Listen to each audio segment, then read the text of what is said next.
So what is happening in the dog world? What the landscapes we are living in? The dog owners, they struggle with arousal related behaviors, with high arousal related behaviors in majority of cases. And dog trainers trying to calm the dog down in 100 different ways. And my question is, are we barking at the wrong tree? Because the calm does not always work, right? Emotions are very complicated and it takes a lot of time to influence them. And if we just want to calm the dog down, we may have conflict with the dog, conflict of interest. We want the dog to eat a cookie and the dog wants like totally different thing. Very often, especially in pet dog training, we want the dog to live a boring life, which can result with more frustration or more fear. I believe like keeping the dog calm 24/7 is not sustainable, and very often it's not possible to achieve. It is like if we had that full energy, frustrated child, and we would make them to sit in the classroom and just drop M&Ms on the desk to keep them still. And arguably, it is like in my books, it's not really ethical to expect the dog not to get excited at any point because we lose communication or control over the dog. So what do we do instead? Let me tell you a short story of my rescue Malinois Bran.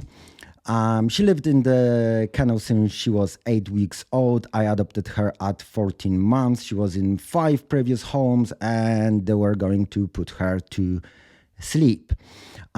She had excessive fear of traffic and cars. She was on the horse dose of medication.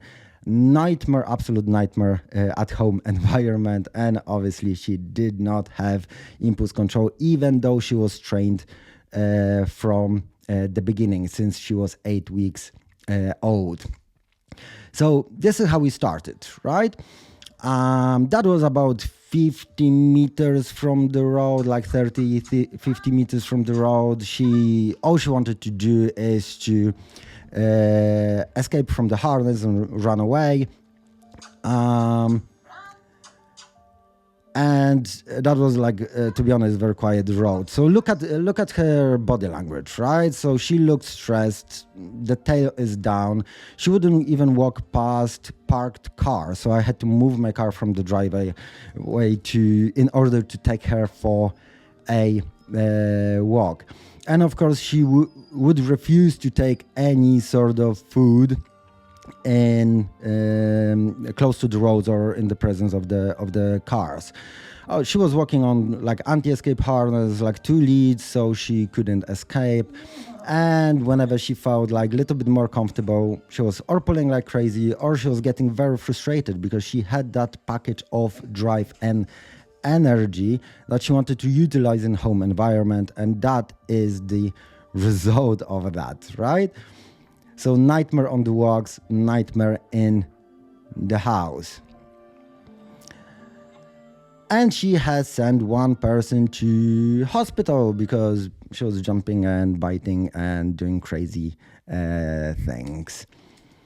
So I'm not gonna lie, I was terrified, absolutely terrified when I got her.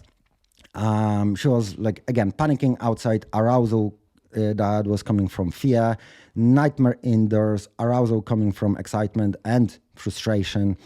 And she was trained standard way for over 12 months. I call it cookie and calm, right? So this is the mixture of exposure and counter conditioning. And she would not progress. Again, she was going to be put to sleep if I wouldn't take her. So my strategy was different. There was no point of doing something that it was done. So what I decided to do, like, first of all, teach Bran to think and communicate in those high arousal situations, right? That involved impulse control training and true confidence, mainly through play. I will break it down why a little bit later in that video. Then step 2, right? Work on the calm in places where I needed it, right? So for example, roads, in the car, in the house, or in the presence of other dogs. And that resulted in balanced, clear-headed, and happy dog. So how is she right now? So again, excessive fear of cars and traffic, even parked cars, wouldn't take food, was heavily stressed. Look at her body language. And yeah, again, she wouldn't take the food or respond to any sort of like standard training, let's put it this way. And that was about week, maximum 2 weeks later. We crossed the road and look at her body language then, right over here. And that was pretty magical moment over here where she was like nice focused on me when the car drove past. And this is like quite recent video, like off the lead, next to the road. Right now she lives in the town environment, which was unbelievable to like at the beginning. And look at her body language right now. She lives off-lead life, perfectly happy, relax around the roads, etc., etc. We traveled half of Europe in the car. I'm taking her literally everywhere. She's also pleasure to live in the house. Absolute pleasure, better than my old dog. And we are doing cool and sporty things. Brand wants to become an influencer, so yeah. So again, what was the strategy, or what is the strategy when I'm training dogs that struggle with arousal? The first step is to teach the dog to think and communicate in high arousal scenarios, right? That involves impulse control and confidence. And only then, once the dog is not practicing unwanted behaviors, for example, pulling, barking, jumping, etc., right, or escaping in brand cases, then I work on calm. So I want to bring that arousal down in the places where I need it. So and that is resulting in balanced, clear-headed, happy dog. So if you look at this video, at the beginning, let's say my dog is getting like super excited about the presence of the dogs. Instead of trying to calm the dog down, I will just channel that arousal into something productive, or a cyclist, right? And at the beginning, I don't really care. The dog might be very, very excited, but if I have that communication and I can channel that into cooperation with me, I'm good, because my dog is not practicing unwanted behaviors. And then I have all the time in the dog's life to bring that arousal down later on. But that gives me consistency in my training.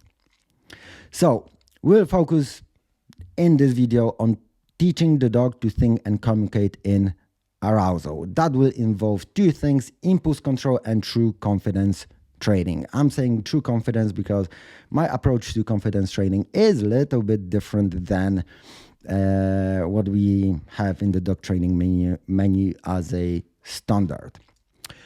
Hey guys, welcome in this video. The topic is when calm does not work, teaching dogs to communicate and think in high arousal. My name is Alex Lato. I've got master's degree in animal science. I'm an author and I'm specializing in reactivity and dog sport performance. So basically I'm working with reactive dog owners and trainers, as well as competitors from different sports to improve their dogs' performance.